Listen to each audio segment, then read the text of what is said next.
When I switched to DaVinci, I was in a pretty dark place. I just spent 3 years drifting, giving up pretty much every venture I pursued before they ever really got started. Cancelling my 3-year Adobe subscription was almost an admission to myself that I'll probably just give up YouTube like I gave up everything else.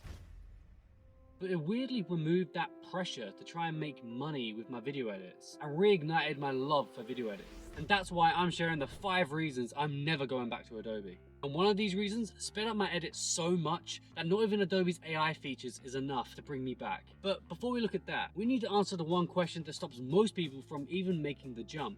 Is there a steep learning curve? The short answer is yes, but it doesn't have to be. I use DaVinci to replace both After Effects and Premiere Pro, but if you're just looking for a new video editor, DaVinci pretty much turns the learning curve into a flat line. First of all, stick to the edit page. This should feel like home to pretty much any video editor. Then, you can remap your keys to match Premiere Pro and customize them to your heart's content. Once you've wrapped your head around the inspector controls, the adjustment layers, and the color page, you've pretty much conquered everything that Premiere Pro currently offers you. If you're like me and trying to replace After Effects as well, this is where the learning curve turns into a 90-degree climb. You'll be introduced to nodes instead of layers. Casey Ferris will be there to answer all of your problems. You'll have to relearn how to apply shapes, masks, and keyframes. Now for me, it took me 7 months to upload my first video edit. That's only because I wasn't shown the tips that I'm going to share with you in this video. But first, we need to talk about the elephant in the room. If you're anything like me, the biggest reason DaVinci has your head turning is the price. There's 2 versions of DaVinci. DaVinci Resolve, which is entirely free to download, and then there's DaVinci Resolve Studio, which is a one-time cost of $295. The best part of Resolve being free is you can just dip your toe in with no financial risk. Resolve has everything you'll ever need to create a professional video edit. Genuinely insane to me that it's a free product. Every feature I demonstrate, I'm going to mark with Resolve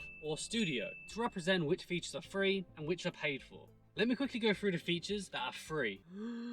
Color grading, adjustment layers, fusion, positive, keyframe manipulation, custom key binding, audio editing, smart bin, power grade, export in 4K ultra, masking, motion blur, stabilize footage, multiple timelines, autosave, proxy media, compound clips, render in place, create fusion custom presets, and many more. If it offers this much in the free version, what on earth could the studio version offer? To be honest, in my opinion, it mostly adds the wow factor features, usually by turning long processes into one applicable effect, such as noise reduction, voice isolation, increased GPU acceleration, no resolution limit, drag on effects, magic mask, relight effects, transcribe subtitles, edit via transcription. I'll be honest, I don't utilize the studio features as much as I could, but later on, I'm going to show you how one of these features completely saved my video's footage, turning it from unusable to basically unnoticeable. But as promised, the next reason is the method that sped up my edits and the sole reason I'm never going back to Adobe. We've all been there.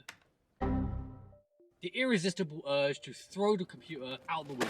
The dreaded red error screen. DaVinci has 1,000 ways to reduce stress on your PC and mitigate loss of progress. The first thing I do is set up auto backups and saves. I have mine set every 10 minutes, so when you do inevitably crash or destroy your timeline, you're never too far away from a clean version. Timeline and video monitoring. So the timeline settings will directly affect your project, which means you need to remember to change these settings back to your desired resolution before exporting. But during the edit, this can drastically improve performance. Video monitoring will only affect the display. Setting this to half or quarter will sacrifice quality for speedy playback. And now my favorite DaVinci life hack, render in place. The whole reason I made this video. When making complex motion graphics and effects, it really stresses out the PC and you're bound to run into issues. Render in place does what it says. It renders fusion clips in the timeline, turning it into just another video clip, which can be cached and played back smoothly. But the best thing about this feature, it's not permanent. If you need to fix or fine-tune the fusion clip, not a problem. Simply right-click, decompose, fix the issue, and render in place again. Done. This simple feature just creates such a smooth workflow when you're trying to fine-tune your special effects. This is hands down the one feature I can no longer live without. Sorry Adobe, you can't entice me with your ties. Besides, DaVinci has some features they just do way better than Adobe. The magic mask. This is DaVinci's answer to rotoscoping. However, rotoscope is notoriously known to do a pretty shoddy job. It's pretty good at making a base layer, but you still got to go in and fix all those janky frames. Magic Mask, on the other hand, makes it easy peasy, lemon squeezy. Look how easy this is. Grab clip, open in Fusion, add mask, paint, click go, and boom, you're done. This does take a lot of processing power, but combine it with render in place, and bing bam boom, your guy's separated from the background. I could be anywhere, put things behind me, and just elevate my edits to a super professional level. Now, as professional as this looks, this is not the feature that took my edits from unusable to unnoticeable. Now, I'm a dum-dum with nowhere convenient to film except for my car, and I thought LED lighting would provide sufficient lighting at night. Turns out, I'm wrong. I film an S-Log because I'm trying to pretend I know what I'm doing, and that's what all these guys told me to do. So this is the footage I ended up capturing. Thankfully, DaVinci has a plethora of color and video manipulation tools to turn my videos from that to this. The heavy lifting definitely came from the studio tool, noise reduction. But to get rid of the overwhelming blue, I just followed a heck ton of YouTube tutorials.